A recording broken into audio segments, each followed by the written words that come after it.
At my wife's funeral, my son placed an old coin in my hand. Our forgotten signal stopped being just the title of the worst day of my life and became the sentence I would repeat to myself for months, trying to understand how grief and truth could arrive in the same breath. I stood beside Eleanor's casket in a black suit that suddenly felt too tight in the shoulders, too warm at the neck, while the chapel smelled of lilies, damp wool, and old wood polish. People kept touching my arm, leaning close, whispering things about her kindness, her laughter, her courage during the final year. I heard almost none of it. Then Daniel stepped beside me. He did not speak. He opened my hand and placed an old silver coin in my palm, pressing my fingers shut around it. My chest tightened before my mind caught up. When he was 8, we had used that coin as a private warning, our signal that something was wrong and we had to pay attention without letting anyone know. Standing over my wife's coffin, I looked at my son and realized he was afraid. And he believed Eleanor had tried to leave us one last message. My name is Thomas Whitaker, and until that morning I had believed the cruelest thing life could do was take the person who made it feel coherent. Eleanor had been my wife for 31 years. She was the kind of woman who remembered birthdays without calendars, who kept spare gloves in the trunk in winter, who wrote thank you notes by hand and meant every word. She had taught high school history for almost 2 decades before breast cancer stole her energy, then her plans, then finally her breath. During the last 6 months of her illness, my world had narrowed to medication schedules, specialist appointments, insurance calls, and the fragile hope that every good week meant more time. By the end, when hospice moved a bed into our den because she could no longer climb the stairs, my hope had changed shape. I no longer prayed for miracles. I prayed for comfort, for dignity, for enough strength to sit beside her at night and not let her see how terrified I was. Daniel came home often during that final stretch.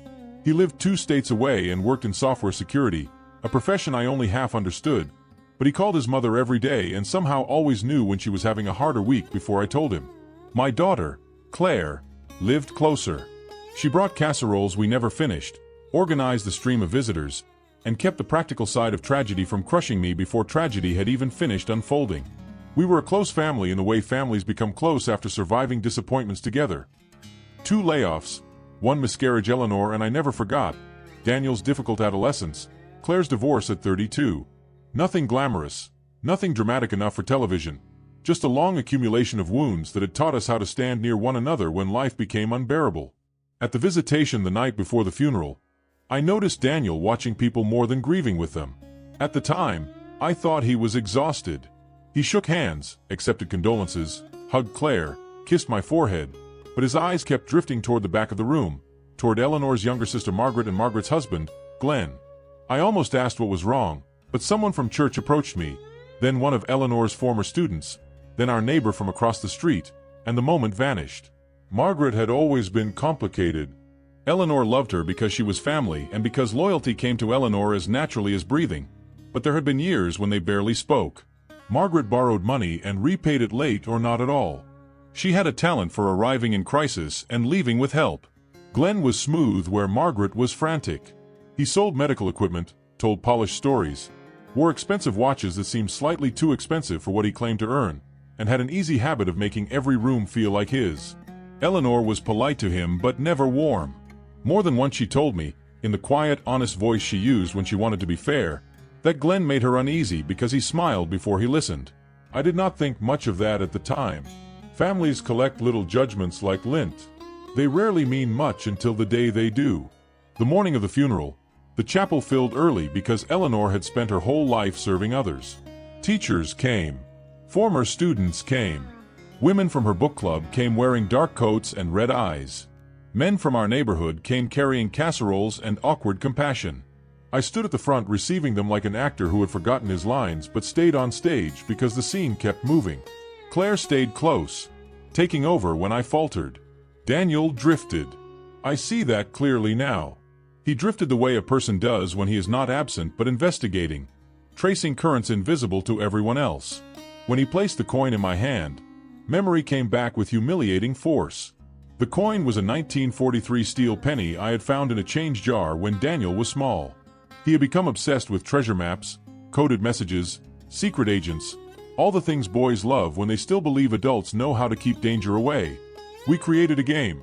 If either of us placed the coin in the other's hand without explanation, It meant, look closer. We used it at county fairs when crowds were thick, at family reunions when one of the dogs got loose, once in a grocery store when Daniel spotted a man trying to slip liquor under his coat. Over time he grew up, and the coin disappeared into a kitchen drawer. Yet there it was again at my wife's funeral, cold against my skin. I looked at Daniel. He did not nod toward anyone. He did not whisper a name. He only met my eyes with a steadiness that unsettled me more than panic would have. During the service I forced myself to sit and listen. The pastor spoke about Eleanor's patience, her faith, her ability to make people feel seen. Claire read from the book of Psalms and broke on the third line, then recovered. I should remember more, but grief narrows memory into fragments. The only details that stayed sharp were Daniel's rigid shoulders and Margaret's tears, which seemed loud at all the right moments and absent at all the wrong ones. When the service ended, we moved to the fellowship hall for coffee, sandwiches, and the strange social hour Americans build around death, as though ham on wheat bread can stabilize the soul. I finally cornered Daniel near the coat rack. "What's going on?" I asked. He glanced toward the crowd before answering. "Mom called me 3 nights before she died," he said. "She sounded weak, but clear. She told me if anything happened and I noticed Glenn hanging around her files or your office, I should make sure you looked at the blue cedar box." My confusion must have shown because his voice lowered. "She said not to mention it in the house. She said she didn't want to upset you unless there was a reason." A chill passed through me so abruptly I felt lightheaded. "What cedar box?" He blinked. "You don't know." I shook my head. Daniel swallowed. "Then she hid it well." Before I could ask more, Margaret appeared, eyes red, fingers fluttering at her throat. She hugged Daniel too hard, then turned to me. "Tom, when you're ready, Glenn says he can help sort Eleanor's paperwork. Medical bills, hospice statements, all that awful stuff." Daniel and I looked at each other. The coin burned in my pocket like a live thing. I thanked her too quickly and told her we would manage. She pressed her lips together. For 1 second, just one, her grief vanished and something harder flashed beneath it. Annoyance, maybe, or worry. Then it was gone. That was the first moment I understood my son might not be overreacting. That was the first moment I suspected my wife, even at the edge of death, had been trying to protect us from something she had only begun to uncover. When the last guests left and the house fell silent, silence did not feel peaceful. It felt occupied. Eleanor's absence had already changed the weight of every room. Her reading glasses still sat on the side table beside the hospice bed we had not yet returned. A half-finished crossword lay folded under a blanket. The mug she had liked, cream-colored with a tiny blue rim, was still in the dish rack because neither Claire nor I had been able to put it away. But underneath those ordinary relics was another feeling now, a nervous alertness that made me notice things I otherwise would have ignored. Daniel locked the back door without being asked. Claire stood in the den with her arms crossed, trying to be practical and failing. "You two are scaring me," she said. "What cedar box?" I told her what Daniel had said at the church. Claire listened, then exhaled sharply. "Mom never hid things from us. Not like this." "Maybe she didn't think she was hiding it," Daniel replied. "Maybe she thought she was buying time. We began in the obvious places." Eleanor's desk in the breakfast nook contained lesson plans from years before she retired, stationery, old tax folders, and a cookie tin of photographs sorted with the meticulousness she brought to everything. Her dresser held scarves, jewelry, and envelopes of letters she had saved since college. My office, where I handled household bills and kept the filing cabinet, looked untouched, but after Margaret's offer in the fellowship hall, every drawer suddenly seemed vulnerable. Daniel inspected the lock on the cabinet and found faint scratches near the keyhole. "Have you noticed these before?" he asked. I had not. In truth, I had not looked closely at anything for months. Cancer reorganizes attention with brutal efficiency. If a man had stolen the roof while Eleanor was dying, I might not have noticed until it rained. The cedar box turned up in the attic, hidden inside an old Christmas decoration bin under a folded tree skirt and a broken strand of lights. I recognized it at once, though I had not seen it in at least 10 years. Eleanor's grandfather had made it by hand. The wood still held a faint smell of cedar and dust. Inside were 3 things: a small stack of documents secured with a rubber band, a yellow legal pad with Eleanor's handwriting, and a white pharmacy envelope containing a flash drive. Claire sat on the attic floor. Daniel took the papers first. I read the legal pad. At the top of the first page, Eleanor had written, in block letters large enough that even her weakened hand could manage, "If you are reading this, I was right not to ignore my instincts." Below that, in smaller writing, she explained, about a month before entering hospice, she had called our life insurance company to verify a payment. During that call, the representative mentioned an inquiry made on our policy by an authorized family contact. Eleanor had never authorized such a contact. The name on file was Glenn Mercer. I had to read that line twice before it made sense. Eleanor wrote that she asked for records and was told the authorization had been added after a phone request and a follow-up email from an address resembling mine. Not mine exactly, but close enough that a rushed employee might not notice a changed letter. The company would not release full documentation without a formal fraud complaint, but they confirmed the inquiry date and the contact number used. Eleanor had written the number in the margin. Daniel immediately copied it into his phone. The second page was worse. Eleanor had found 2 credit card statements in our mail that I never saw because she intercepted them while sorting paperwork in the den. They were business cards in my name and hers, with balances just under the threshold that triggers obvious fraud alerts. The mailing address on both had been changed to a post office box 40 minutes away. Eleanor called the issuer, canceled the cards, and asked for transaction records. She had circled several purchases: hotel charges, fuel, restaurant tabs, and one unusually large invoice from a document preparation service. Glenn's company sold to hospitals across 3 states. He traveled often. On the third page, Eleanor admitted she had not told me because my blood pressure had been dangerously high and because, in her words, "You were already losing me one piece at a time, and I could not bear to make you watch the floor disappear too." I sat back against an attic beam and covered my face. Even dead, she was still trying to manage my pain. Claire began to cry quietly, the kind of crying that sounds less like sorrow and more like exhaustion finally being given permission. Daniel inserted the flash drive into his laptop downstairs. It contained scans of the statements, notes from Eleanor's calls, and a voice memo she had recorded after one difficult afternoon. Her voice was thin but steady. "I don't know whether Margaret knows," she said in the recording. "I keep telling myself she cannot. But the numbers lead back to Glenn, and Glenn only gets near our information through family. Tom trusts by habit. Daniel will notice patterns. Claire will notice pain. Between them, perhaps they will keep Tom from blaming himself." I had heard my wife say my name thousands of times. None of them cut like that one did. Daniel also found something else on the drive, a photograph of a ledger page from Glenn's office, likely taken when Margaret hosted a family barbecue last summer. Eleanor must have snapped it casually while no one was paying attention. On the page, several names appeared beside amounts and dates. Mine was there. So was the approximate value of our life insurance policy. Beside it, in Glenn's precise handwriting, were the letters LI and the word pending.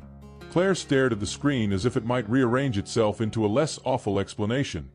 "He was planning around her death," she whispered. No one answered. We spent the next 2 hours building the shape of what Eleanor had suspected.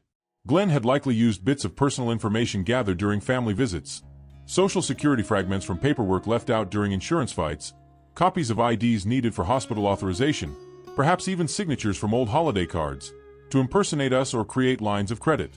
The timing mattered. He started while Eleanor was sick enough that our routines were disrupted and I was sleeping in fragments. He counted on confusion, delayed mail, and the social immunity people grant family. Daniel called a friend from work, a former fraud analyst, who advised us to freeze credit immediately, photograph everything, contact the insurers and issuers in the morning, and above all not confront Glenn before preserving evidence. "If he knows you know," the friend said over speakerphone, "he cleans up, and the story turns into your word against his. People like that survive by staying plausible." That word stayed with me. Plausible. Glenn had always been plausible. Helpful at funerals. Generous with restaurant checks.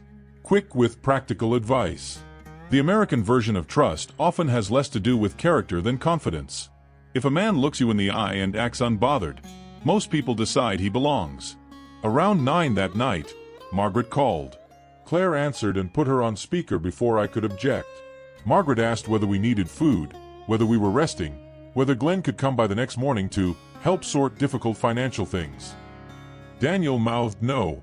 I asked Margaret, carefully, whether Glenn had ever spoken to Eleanor about insurance. There was a pause long enough to reveal itself. Not that I know of, she said. Her voice had changed. It sounded cautious now, as though she were stepping onto ice she suddenly did not trust.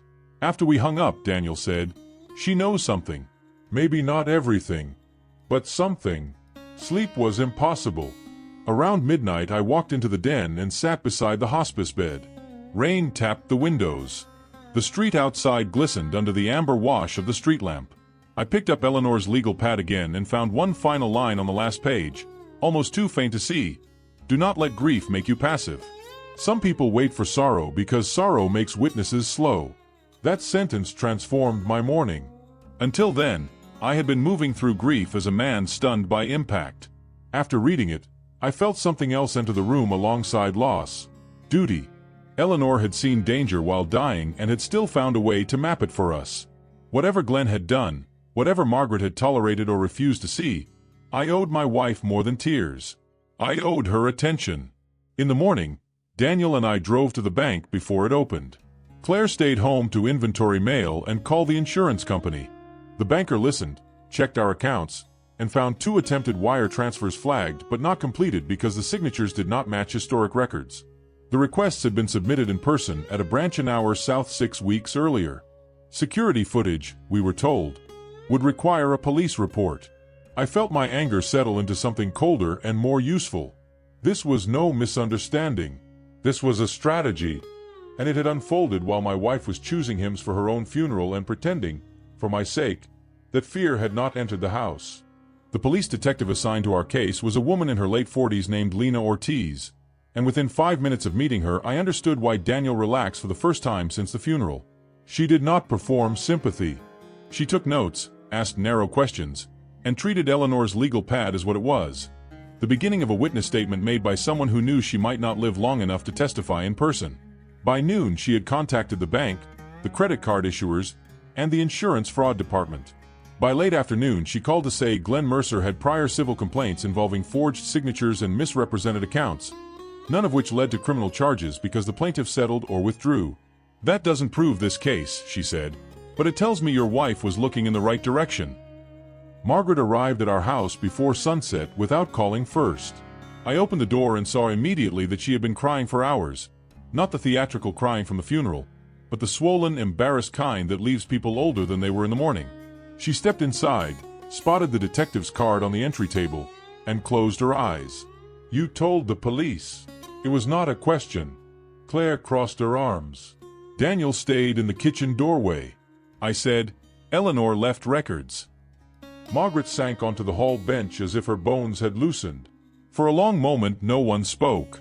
Then she whispered, I told him to stop. That sentence cracked the room open. What followed came in pieces, with pauses, denials, corrections, and the relentless self-protection of a person trying to confess without fully admitting what confession means. Glenn's business had been failing for almost 2 years. He hid losses, borrowed against everything he could, and began floating money from one account to another to keep up appearances. When lenders tightened, he turned to family information. First small things, Margaret said. Opening lines of credit he planned to close before anyone noticed. Checking whether insurance policies could be borrowed against. Using personal data because it was easier than stealing from strangers and, in his mind, temporary. He said he'd fix it, Margaret kept repeating, as though the promise itself had moral value. She admitted Eleanor confronted her privately about the insurance inquiry 3 weeks before hospice began. Not Glenn. Margaret. My wife had gone to her sister first, hoping to avoid destroying what little remained of their relationship. Eleanor told her she had evidence and asked only one question. Do you know what he is doing? Margaret said she denied everything. I was ashamed, she said, looking at the floor, and scared. He said if I left, there would be nothing. Claire's voice was ice. There is nothing now. Margaret flinched. The detective later explained that confessions inside living rooms do not carry the weight people imagine unless recorded or repeated formally, but Margaret's visit mattered because it shifted the case from suspicion to leverage.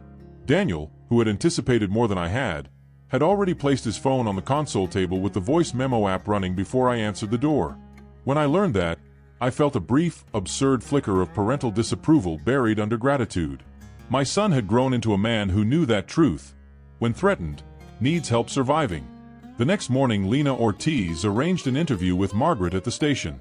Faced with her recorded statements, she gave more. Glenn had used a rented mailbox.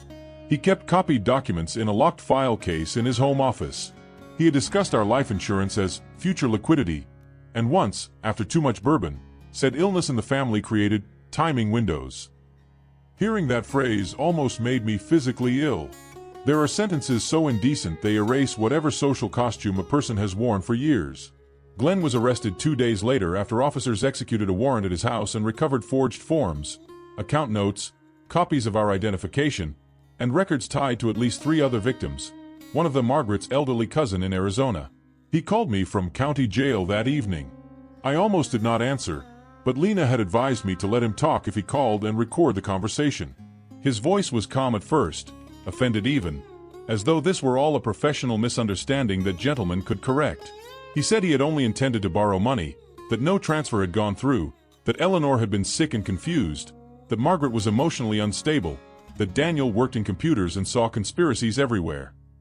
He moved through lies the way practiced men do, choosing whichever one best fit the last sentence spoken. When I finally interrupted him, my own voice surprised me. I had expected rage. What came out was steadier than that. You were making plans around my wife's death. Silence met me for 2 seconds. Then he said, "You don't understand pressure." It was the closest he came to truth. I hung up and blocked the number. The legal aftermath lasted months. Accounts were repaired, affidavits signed, meetings held, reports filed. Some losses were recovered. Some were not. Margaret moved into a small apartment and entered treatment for anxiety and alcohol dependency after admitting how thoroughly Glenn had controlled the story of their life together. Claire never forgave her completely, though over time she learned to speak to her without anger sharpening every word. Daniel extended his stay twice, working remotely from my dining room while helping me untangle bureaucracy. In the evenings we cooked simple meals Eleanor used to make and failed to match them exactly. Grief remained, but it changed texture once action entered it. Sorrow is heaviest when it has nowhere to go. Give it a direction, paperwork, testimony, repair, truth, and sometimes it becomes bearable enough to carry. One Sunday in early autumn, several months after the funeral, I finally returned the hospice bed.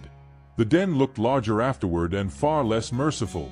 I spent the afternoon sorting what remained on Eleanor's side table: lip balm, devotional booklets, reading glasses, notepads, a small ceramic dish for earrings. Beneath the bottom drawer liner I found one more envelope in her handwriting. Inside was the 1943 steel penny and a card that read, "In case Daniel forgets where we put it." I sat down and laughed so suddenly that it turned into crying before I could stop it. Eleanor had planned for our memory even while dying. She knew us that well.